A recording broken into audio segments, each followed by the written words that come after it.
When people hear the word Crusades, most imagine religious obsession, armored knights marching under crosses, holy wars driven purely by faith and salvation. That image isn't wrong, but it's incomplete. Faith alone doesn't move continents.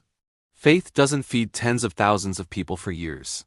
Faith doesn't build fleets, maintain supply chains, or pay for steel, horses, and manpower. Money does.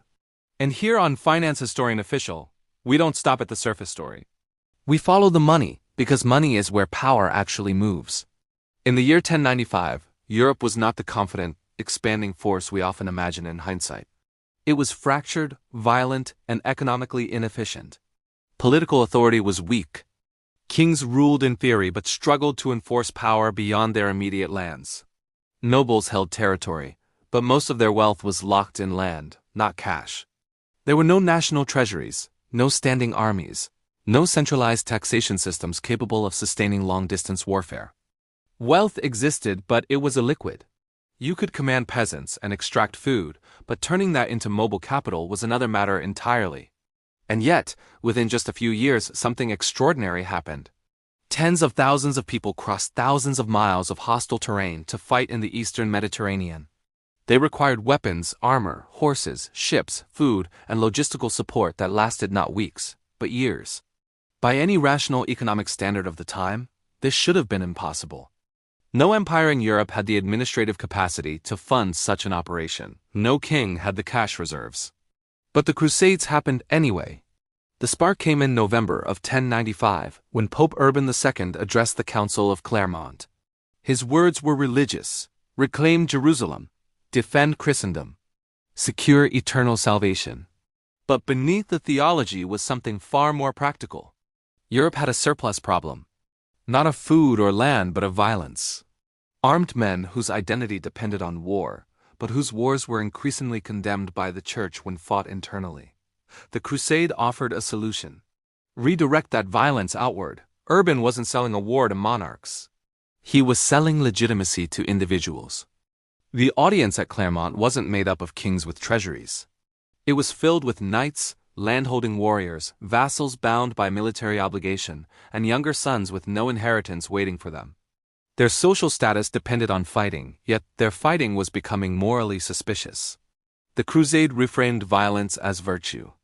Once influential nobles took the cross, participation became socially contagious. To go was to prove honor, faith, and loyalty. To stay behind was to risk moral judgment, suspicion, even exclusion. This pressure cascaded downward through society. Faith opened the door, but social obligation pushed people through it. Crusading armies were not professional forces. They were moving societies. Knights didn't travel alone. They brought retainers, servants, blacksmiths, clergy, laborers, and family members. Entire communities uprooted themselves. Europe didn't just export soldiers.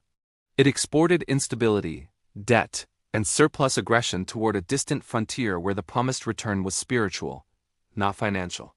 The First Crusade, between 1096 and 1099, involved somewhere between 60 and 100,000 people when non-combatants are included. For an individual knight, the cost of participation could equal several years of income. There were no state stipends, no war salaries, no central funding authority. Crusaders had to finance themselves. So they liquidated, land was sold at steep discounts.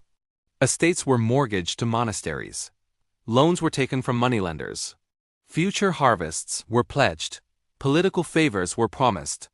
Long-term solvency didn't matter, liquidity did. Salvation was time-sensitive. Debt could be addressed later, assuming the Crusaders survived. This is where the real transformation begins. War stopped being something you simply fought. It became something you financed. And once war becomes a financial operation, intermediaries appear. Italian merchant republics like Venice, Genoa, and Pisa recognized the opportunity almost immediately. Crusaders didn't just need swords.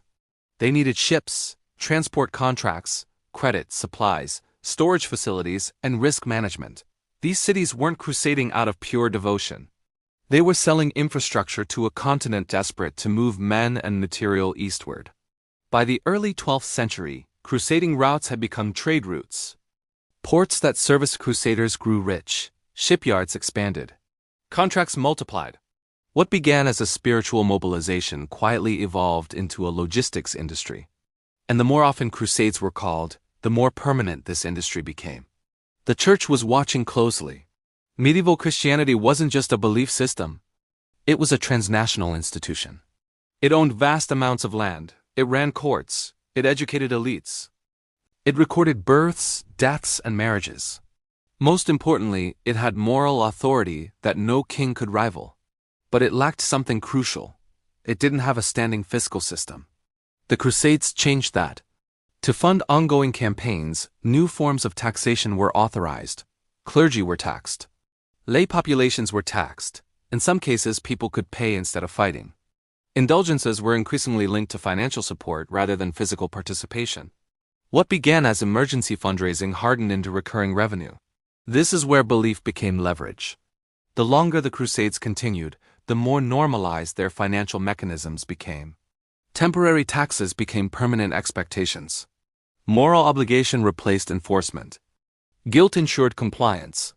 The church had discovered a way to raise revenue across borders without armies or bureaucracies. At the same time, military orders emerged that blurred the line between warfare and finance. The Knights Templar, founded around 1119, were originally tasked with protecting pilgrims. But they quickly evolved into something far more sophisticated. They accepted deposits. They transferred funds across regions. They issued early forms of letters of credit that allowed travelers to move without carrying cash. By the 12th century, the Templars operated one of the most advanced financial networks in Europe. They wore armor, but they thought like bankers. They were trusted, centralized, mobile, and protected by religious authority. On Finance Historian Official, this is where we pause and recognize something important. This wasn't accidental. Conflict forced innovation. And institutions that adapted fastest gained power. The illusion that faith alone drove the Crusades completely collapsed with the Fourth Crusade. In 1202, Crusaders contracted Venice to transport them east. The price was enormous. When the Crusaders couldn't pay, Venice didn't cancel the expedition, it redirected it. First to attack the Christian city of Zara, then in 1204, to sack Constantinople itself, one of the richest Christian cities in the world. This wasn't a failure of the crusade. It was a success of its financial logic. Venice gained territory, trade privileges, and immense wealth. Byzantium was permanently weakened. The Crusaders became mercenaries serving a creditor. Faith didn't disappear. It was overridden. By this point, the system was set. Belief mobilized people. Money determined outcomes. Institutions learned how to extract value from moral language. War became sustainable not because it succeeded militarily, but because it generated economic activity. Europe didn't plan this transformation, it learned it through repetition. And once the machinery existed, merchants, taxes, military orders, contracts, it no longer depended on religious enthusiasm alone. Even as victories declined, the system kept running. By the time Crusades entered their second century, battlefield results mattered less than financial continuity. Jerusalem changed hands. Acre fell in 1291. The Holy Land was ultimately lost. But the structures built to sustain holy war survived. Because once a society learns how to finance power, it rarely forgets. On Finance Historian Official, we don't just study history. We study the systems history leaves behind. By the time the Crusades reached their later stages, something fundamental had changed in Europe. The question was no longer whether Jerusalem could be held, but whether the system built around holy war could be allowed to stop. Military momentum slowed. Public enthusiasm faded, yet the machinery kept moving. On Finance Historian Official, this is where history becomes uncomfortable, because it forces us to admit that outcomes mattered less than continuity. The first clear winners were not the knights who bled in the Levant. They were the intermediaries. Italian merchant republics like Venice, Genoa, and Pisa had embedded themselves so deeply into crusading logistics that war itself became a commercial dependency. Fleets were built not for victory, but for transport contracts. Ports expanded not to defend Christendom, but to handle volume. As long as armies moved east, money flowed west. Crusades did not need to succeed. They needed to continue. This changed the risk structure of war. When a crusade failed, the financial damage was not shared evenly. Individual nobles returned bankrupt or didn't return at all. Families lost land that had been mortgaged under pressure. Local economies were disrupted by the sudden liquidation of estates. Meanwhile, the institutions that financed transport, storage, and credit collected their fees regardless of outcome. War became asymmetric, losses were personal. Profits were institutional. Military orders intensified this imbalance. The Knights Templar and the Hospitallers accumulated land across Europe through donations from crusaders seeking spiritual insurance. They managed estates, collected rents, and operated across borders with efficiency unmatched by secular lords. They were exempt from many local taxes and answered directly to the Pope. In practical terms, they functioned as multinational organizations centuries before such a concept existed. Their strength wasn't just military, it was financial insulation. They absorbed value without absorbing proportional risk. And that made them dangerous. The Church continued adapting. Crusading taxes that were once framed as temporary emergencies became normalized. Indulgences expanded further. The moral logic remained intact, but the financial implications deepened. The Church had discovered a method of cross-border revenue extraction that did not require standing armies or bureaucracies. Belief did the enforcement. Fear of spiritual consequence ensured compliance. Over time, the original justification began to erode. Crusades were launched against new targets, heretical groups, political rivals, even Christian cities. The definition of holy war expanded not because theology evolved, but because the system demanded new outlets. Once war became financially viable, peace became a threat. This is the moment where incentives quietly flipped. Institutions that depended on crusading revenue had no reason to end crusading. Victory would close the tap. Failure justified renewal. Continuation became the optimal outcome. And while no one articulated this openly, the system behaved as if it understood it. The cost of this transformation was paid by those least able to resist it. Peasants faced higher rents and taxes to service crusading debts. Local communities bore the burden of absent labor as men left for years or never returned.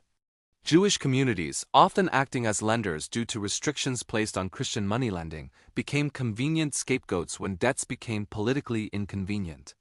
Persecution and massacres followed not just religious hatred, but financial pressure.